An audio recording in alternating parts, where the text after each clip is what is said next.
tardes. Recuperamos hoy, por fin, el tiempo de entrevista aquí en Canarias al Día. Y lo hacemos para hablar de un asunto que ha copado titulares en los últimos días. La noticia de que la Audiencia Provincial decidía embargar de manera preventiva dos inmuebles, dos edificios, propiedad del empresario condenado por el caso de las Teresitas, Antonio Plasencia. Todo esto dentro del marco de la ejecución de esa sentencia de las Teresitas, por las que los 6 condenados tienen que devolver de manera solidaria alrededor de 100 millones de euros a la capital tinerfeña. Para hablar de este asunto hoy nos acompaña la alcaldesa de Santa Cruz de Tenerife, Patricia Hernández. Patricia, muy buenas tardes. Muy buenas tardes. Gracias por acompañarnos. Gracias a ustedes. Esa noticia la hemos leído, yo creo, y escuchado en todos los medios de comunicación, pero para ir al detalle, Patricia, ¿qué es lo que ha detectado el ayuntamiento y que ha llevado a la Audiencia Provincial a dictar ese auto de embargo preventivo de estos dos inmuebles? Bueno, en primer lugar, hacer un recorrido. Cuando nosotros llegamos al ayuntamiento, el 15 fue el sábado de la toma de posesión, el 17, el primero o segundo expediente que solicitamos es el de las Teresitas, y en dinero dentro del ayuntamiento de Santa Cruz había 100 euros. 100 euros de los 100 millones que nos deben los condenados de las Teresitas. Y bueno, habían señalado unos bienes que no nos parecían suficientes para la ejecución de esa sentencia o que no tenían ningún valor, directamente ningún valor. A partir de ahí nos ponemos a trabajar.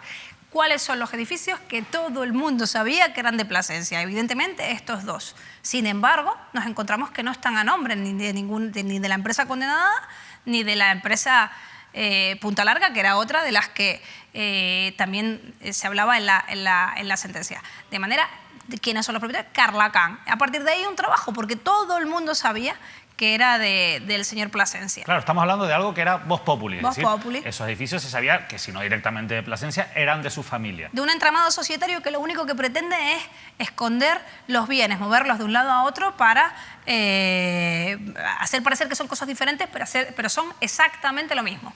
De manera que incluso el Ayuntamiento de Santa Cruz, en este trabajo, después del 15 de junio, y eso quiero dejarlo claro porque no había absolutamente nada, bueno, en nuestra opinión lo hemos demostrado, y eso tendrán que decirlo los juzgados, pero es difícil que no termine probado cuando hemos demostrado que el mismo día, en el mismo sitio, las mismas personas se reúnen consejos de administración de empresas supuestamente diferentes. Eso es absolutamente imposible. Mismo día, misma hora, mismas personas. 2 consejos de administración diferentes. Esto es una de las tantas cosas que hemos podido, en nuestra opinión, demostrar a los juzgados a la espera de que se dé de que se dé audiencia a la otra parte y que decida la audiencia. Eso con respecto a esta parte, con respecto a Carlacán, que tiene por supuesto más propiedades, que además son unos 300.000 euros al mes que se pagan de alquiler y que actualmente no están embargados, solo es trabada las propiedades, porque además en los últimos meses hemos visto intentos nuevamente de ambos edificios de tratar de venderlos. A la propia consejería, que tiene la opción de compra, o el otro edificio, que fue el que intentó comprar el Cabildo de Tenerife para uso sociosanitario, había intentos de desprenderse de esas propiedades, y para nosotros era importante que quedaran trabadas como garantía, porque ahora mismo hay unos 2 millones de euros en las cuentas del ayuntamiento, y dista mucho de esos 97, siguen sumando intereses que deben a los ciudadanos de Santa Cruz de Tenerife. Y yo creo que esa es la pregunta que se hace todo el mundo, es decir, vale, tenemos embargados estos edificios, vamos a ver cómo acaba todo esto, pero ¿es suficiente para recuperar los 100 millones de euros? No, sin duda no, sin duda no. Y hay otra propiedad que ahora mismo, aparte que se vendió buena parte de los terrenos anexos a la Candelaria en el mes de diciembre de 2018, enero de 2019, en mi opinión también sobretasado, pero esto tendrán que decidirlo en el ámbito de la comunidad autónoma, pero esos también son otros terrenos que yo misma dije en el Parlamento que se le habían comprado al señor Plasencia. ¿Y usted cree que lo compraron a un precio más elevado del real, de mercado? Sí.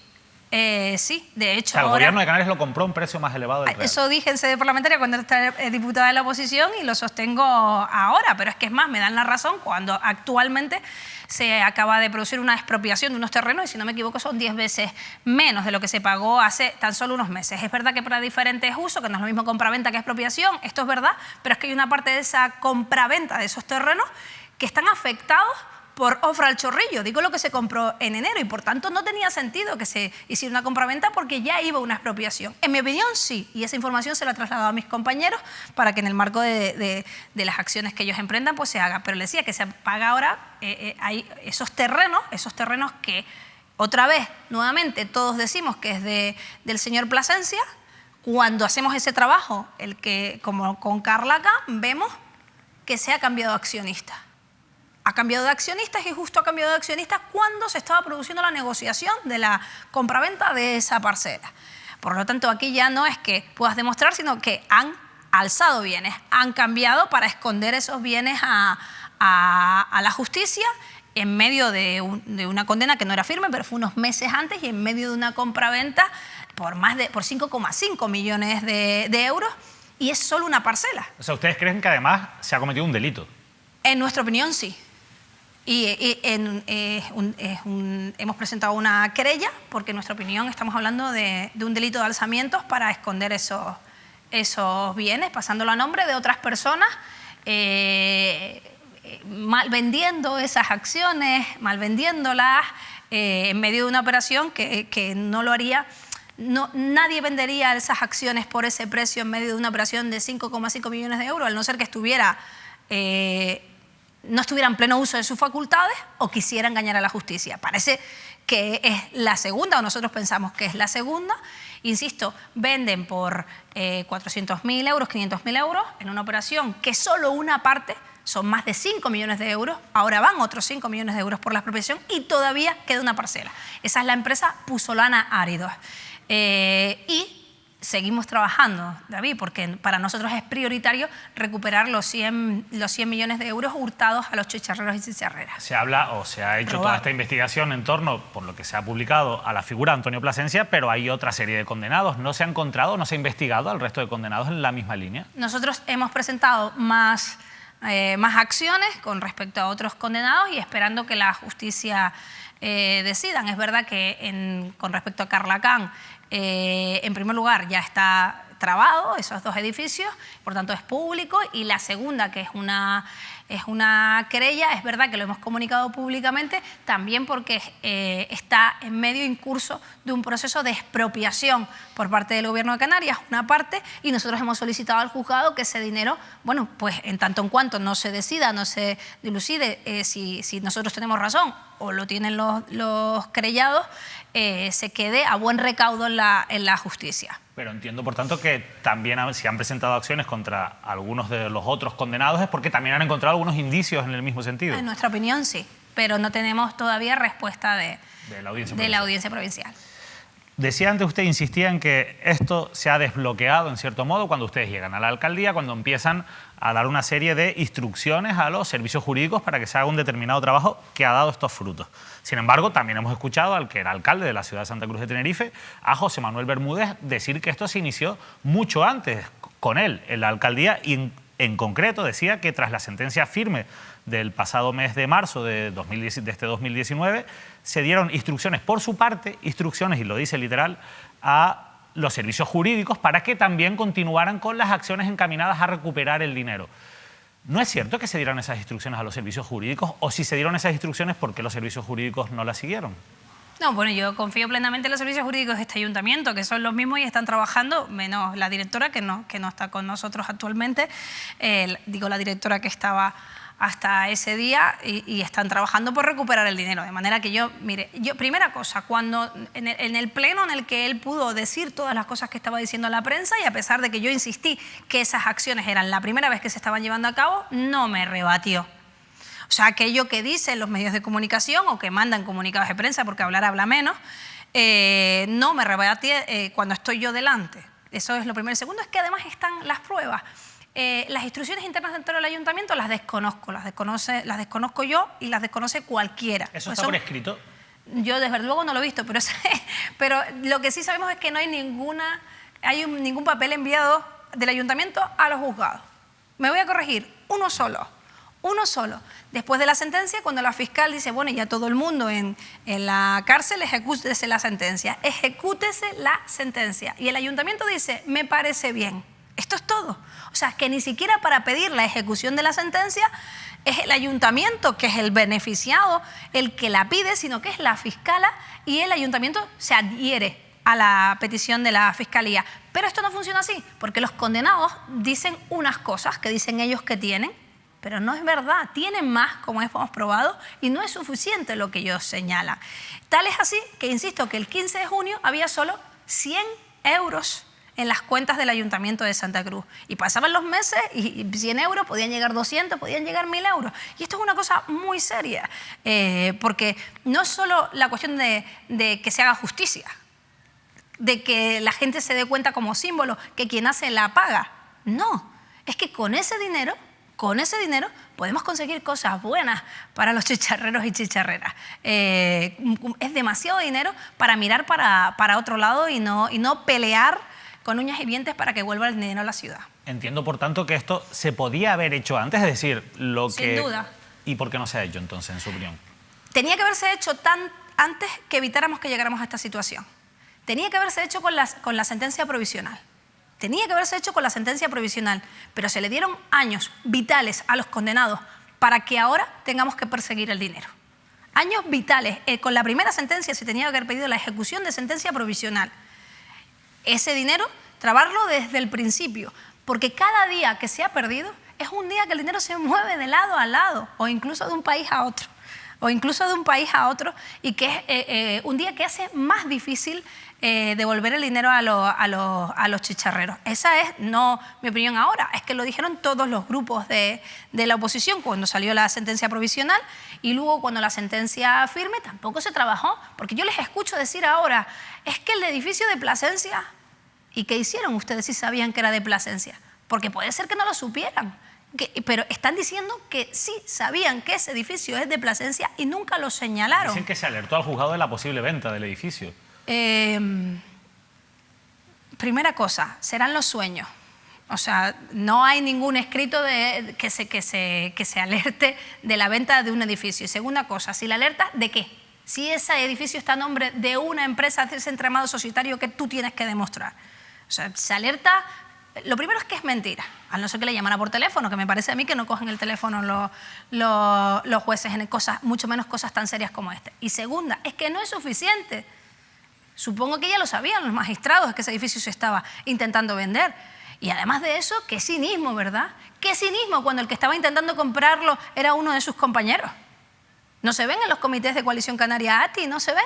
Y no le dice que no puede ingresar ese dinero porque ese dinero tiene que ir a las arcas de Santa Cruz.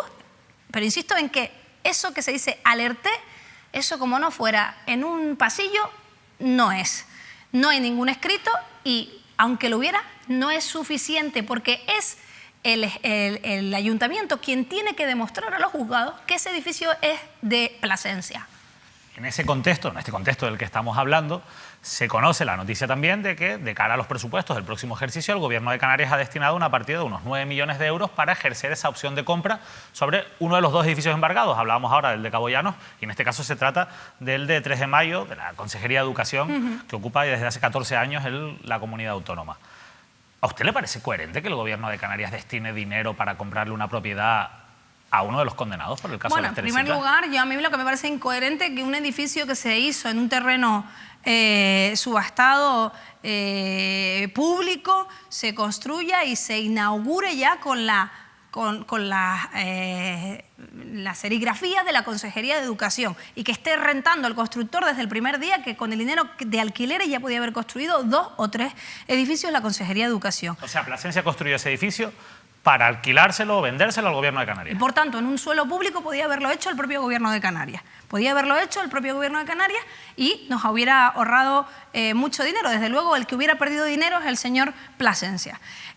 Por tanto, a mí, en primer lugar, lo que me parece raro es que se haya pagado tantos alquileres.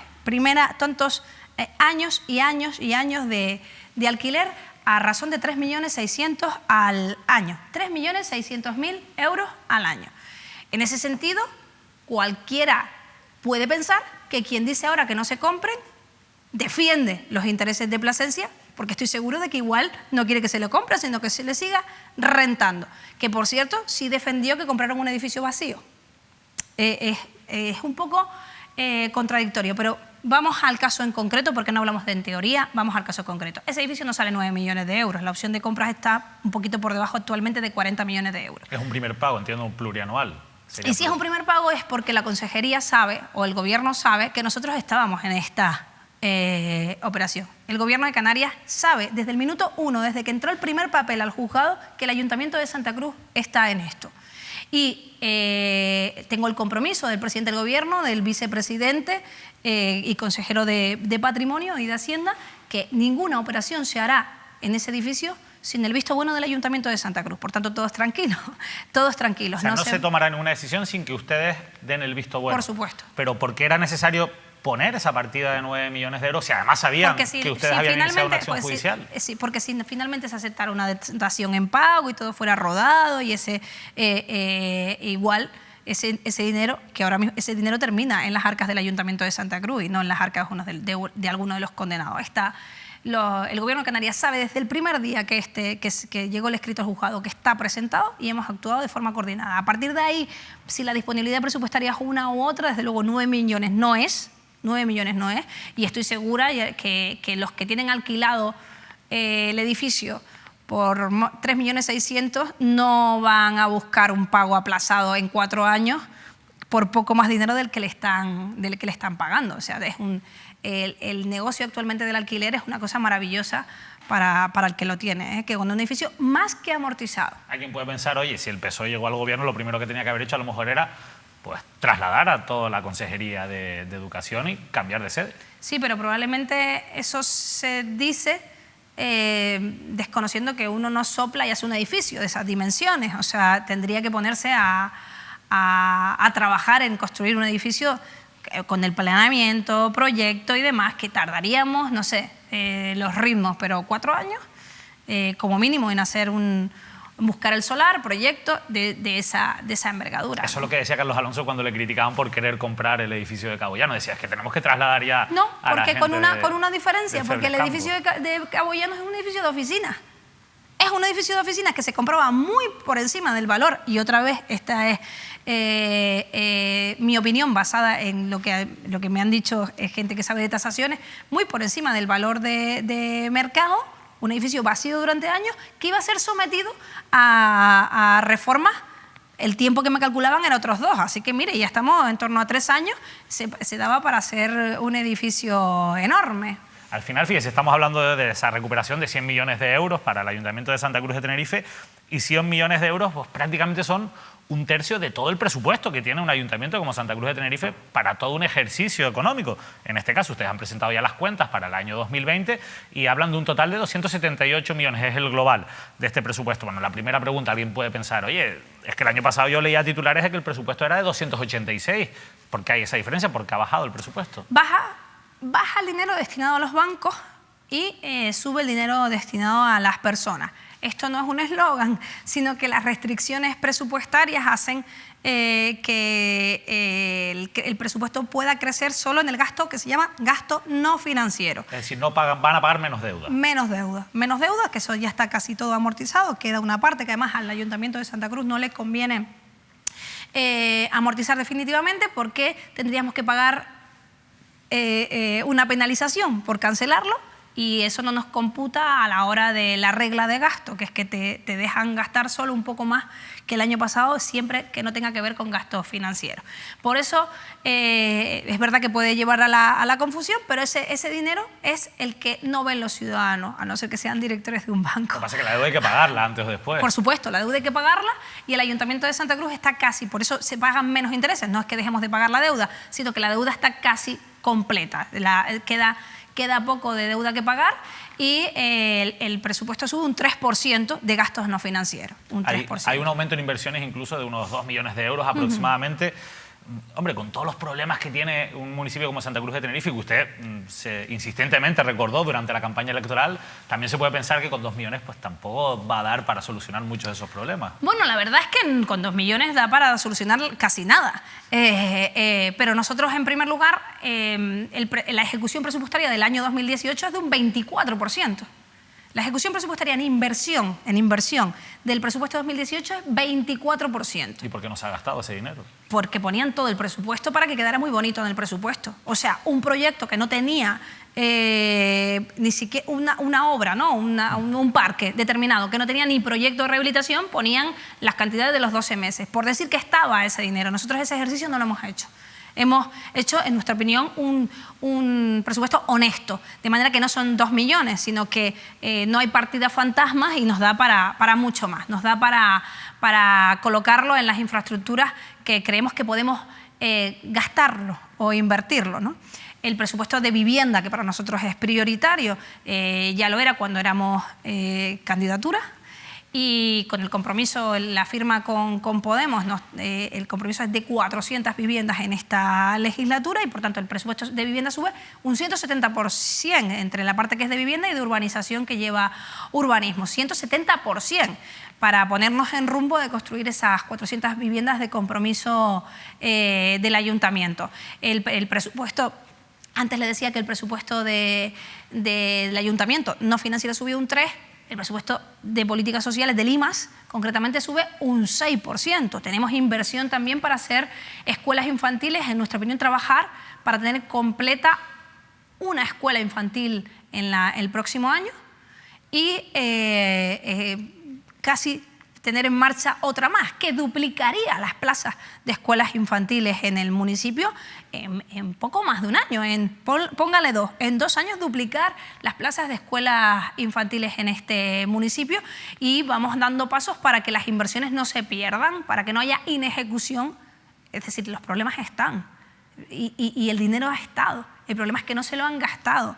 Y por tanto nosotros estamos diciendo, bien, pues no se pone porque no hay proyecto, ponemos una parte y llevamos a los problemas que en nuestra opinión son urgentes, sobre todo las viviendas, las escuelas infantiles y las políticas sociales. Hablando de políticas sociales, en el Consejo Rector de Limas, Coalición Canaria votó en contra del presupuesto de Limas y entre otras cosas que criticaba, o entre otras cuestiones que criticaba, estaba el hecho de que, según Coalición Canaria, se deja fuera del presupuesto la financiación para los centros de día que atienden a menores en riesgo de exclusión social. Y en concreto decían que se iba a perder los servicios de Añaza, de Ofra, del Tablero y de Barranco Grande. ¿Se van a perder estos servicios? No, yo de verdad, primero que no sé de dónde sacan esas cosas que dicen. El presupuesto de Limas tiene absolutamente todo lo que tenía y sube un 6%. Todo lo que tenía, no hemos dejado de prestar ningún servicio. Además, todo el mundo entenderá que todavía incluso alguna cosa que dices no es eficiente, no te da tiempo a analizarlo y ver las consecuencias en tan pocos meses para diseñar un presupuesto del año completo. Por tanto, todo lo que estaba, está. Probablemente se refieran a, y así se los dijo la concejala, a que hay algunas subvenciones directas que dejan de ser directas para pasar a ser por concurrencia competitiva. Probablemente. Lo que pasa es que ni es así como dicen y juegan con la confusión, pero cuando hay alguna partida en concreto que estaba para una asociación en concreto, el servicio se mantiene y lo único es que tienes que acreditar que tú haces ese servicio mejor o que solo tú puedes prestarlo. Es por concurrencia competitiva en lugar de una subvención nominada, que por cierto seguimos, por supuesto, manteniendo subvenciones nominadas, pero lo normal es que vayamos recortando las subvenciones nominadas para cubrir servicios de los ciudadanos, porque lo que se cubre es el servicio, no la subvención a la entidad, a la que sea. En cualquier caso, entiendo que el servicio va a tener continuidad. No va a llegar un día en el que va a haber menores que iban a ese centro de día y ya no van a poder ir. No, por supuesto que no, y mucho menos hablando de menores. No, de verdad que yo creo que, en mi opinión, y solo de mi opinión, ellos no tienen ningún argumento para atacar el presupuesto. Porque insisto en que todo lo que estaba está y subimos y aumentamos la eficacia. De manera que intentan, con sus conocimientos del asunto, buscar enredar. No buscan ni siquiera enfrentar un presupuesto que siempre puede tener carencias y no has llegado aquí porque el presupuesto es finito y no ha llegado acá y usted dijo, estas cosas se pueden hacer. Pero como para ellos es difícil porque acaban de salir y es un presupuesto que es mejor que el de ellos, bueno, pues juegan a enredar. Tampoco creo que haya mucho más. Venimos de un gobierno de Coalición Canaria, Partido Popular, ahora hay un gobierno de Partido Socialista con las dos concejales ex de Ciudadanos, de momento concejales no adscritos, y con el apoyo... No, concejales de Ciudadanos, bueno, dicho por concejales de Ciudadanos hasta... es verdad que ha sido la justicia. Hay un tema judicializado. Exacto, en este caso. Sí. Pero bueno, en cualquier caso, y con el apoyo de Podemos, que por ejemplo en la presentación de estos presupuestos ha estado en la rueda de prensa en la foto del grupo de gobierno, si me lo permite, vamos a decirlo así. Mucha gente se pregunta si realmente, más allá de las cifras, de los porcentajes, de cuánto aumenta, está habiendo un cambio de modelo en la atención social, teniendo en cuenta de que ahora hay un gobierno que se presenta como un gobierno progresista en Santa Cruz de Tenerife. ¿Está cambiando el modelo de atención social? Se pretende. ¿O están haciendo lo mismo que ya se hacía antes? No, se pretende, pero no. En estas cosas que son sensibles, uno no puede llegar y hacer machuca y limpia, porque en esas te quedas sin servicios que prestar y sin cosas por hacer. Estamos hablando de cosas muy serias, con temas muy serios, y se está haciendo un análisis de la situación. No, si yo le dijera que si hemos cambiado y hemos trazado una línea roja de lo que se hacía, lo que se hace con respecto a los servicios sociales, la respuesta desde luego es no. Es absolutamente complejo en temas como estos, que no hay, es un tema complejo que respuestas fáciles es imposible. Hay voluntad de que el tratamiento sea de inserción. Estamos en diálogo con las trabajadoras sociales del ayuntamiento para diseñar rutas de inserción, para que el ayuntamiento no se convierta en meros tramitadores de ayuda, sino bueno, que sea una oportunidad. Estamos en ese análisis, dando pasitos, pero de un día para otro las consecuencias podrían ser muy duras para los ciudadanos. Hay una cuestión para ya terminar la entrevista, Patricia, que siempre genera muchísimo debate. Se escuchan opiniones de quienes creen que el gasto en la iluminación navideña, veíamos cómo se inauguraba la iluminación de Santa Cruz de Tenerife hace unos días, es un gasto innecesario en una situación social como la actual. Y hay quienes defienden que no, que ese gasto al final repercute económicamente porque genera, pues, fomenta el consumo y genera una mayor dinamización comercial. Yo le quiero compartir con usted y con nuestros espectadores una viñeta que he publicado el periódico El Día y la provincia del genial, bajo mi punto de vista, Padilla. Y decía algo así: lo que ocurre cuando el ayuntamiento aumenta el alumbrado navideño. Y se ve, bueno, pues la imagen un poco más siniestra de la izquierda, y a la derecha, bueno, pues una de las realidades que tienen las grandes ciudades y otras que ya no son tan grandes, como es las personas que viven en la calle y personas sin hogar. Me gustaría conocer su opinión sobre esta viñeta, Patricia, y también saber cuál va a ser el futuro de las personas sin hogar. En Santa Cruz de Tenerife hay un mayor aumento presupuestario para el albergue, pero tampoco parece que el albergue sea la solución. Es que el albergue no es la solución. En primer lugar, con respecto a la viñeta, claro, siempre nos enfrentamos a estas situaciones, con eso, con la cultura, con las fiestas, en fin, siempre este debate está, y yo no será quien lo llame demagógico, ¿no? Pero es verdad que los fondos de un ayuntamiento van a diferentes partidas, y algunas que son urgentes y son las que no tenemos que regatear. Y, por ejemplo, la del albergue. El albergue es una de las cosas que no son solución y que, sin embargo, no podemos, antes me refería a ello, coger y cerrar por la mañana y se acabó, porque esta no es la solución. Esto da un techo y cobijo a determinadas personas. Pero allí en el albergue hay personas que tienen dependencia.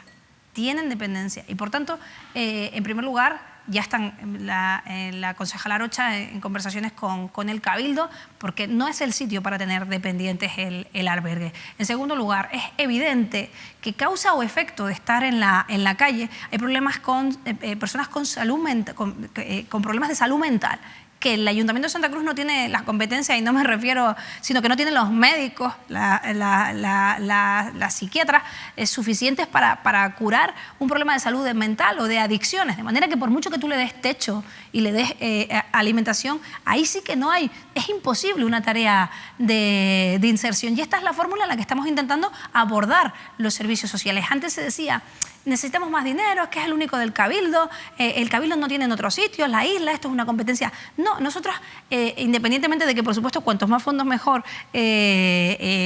nosotros desde luego no vamos a regatear, pero que vengan de otras instituciones, nosotros lo que nos parece es que cada administración debe hacer lo que debe hacer. Y nosotros no podemos hacer un circuito de inserción, no podemos, con gente que tiene un problema de salud mental o un problema de adicciones, y esté en el albergue, se va a la calle y vuelve al albergue. Igual ni siquiera quiere estar dentro del albergue porque tiene un problema psiquiátrico que tratar. No es el sitio el albergue, es un hospital. Y en ese sentido también estamos trabajando con Sanidad, y ahora va a salir el plan de salud mental, que tiene que llegar a la gente de la calle, no solo a la que vive en sus hogares.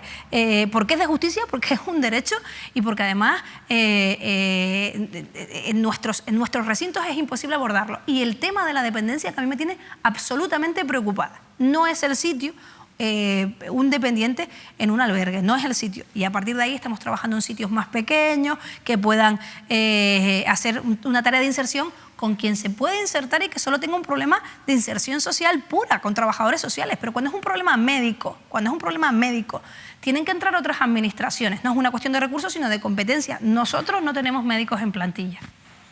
Habrá que estar muy pendientes sin duda de este asunto y sobre todo pues de la batalla que se pueda dar desde el ámbito municipal para implicar también a otras administraciones. No hemos quedado sin tiempo, Patricia Hernández. Muchísimas gracias por habernos acompañado en esta primera entrevista de Patricia Hernández aquí en Mírame Televisión como alcaldesa. Esperemos que no sea la última y que podamos seguir fiscalizando y repasando la labor del gobierno municipal. Muchísimas gracias. Un placer, como siempre. Muchas gracias. Patricia Hernández, la alcaldesa de Santa Cruz de Tenerife, ha estado hoy con nosotros, entre otras muchas cosas. Hemos hablado también de políticas sociales y muy centrados también y preocupados por la situación social que vive el archipiélago. Se encuentra esta casa, Mírame Televisión, que como saben todos los años pone en marcha un plan de colaboración con ONGs, el plan de Islas Solidarias, que tiene pues su día grande, su culmen en el acto de este próximo día 20 de diciembre en la Plaza Adelantado de La Laguna, donde se celebrará una nueva edición del Telemaratón Solidario. Allí más de 120 ONG se beneficiarán de todo aquello que la solidaridad de los ciudadanos aporte a esta gran cita. Recuerden que buscamos desde alimentos hasta artículos de primera necesidad. Nosotros nos vamos, pero eso sí, recordándoles que no se pierdan la próxima entrevista el próximo jueves con Benjamín Barba, una de las personas implicadas en esta iniciativa del presidente de la ONG Kairos. Que pasen una feliz noche. Abriendo el corazón.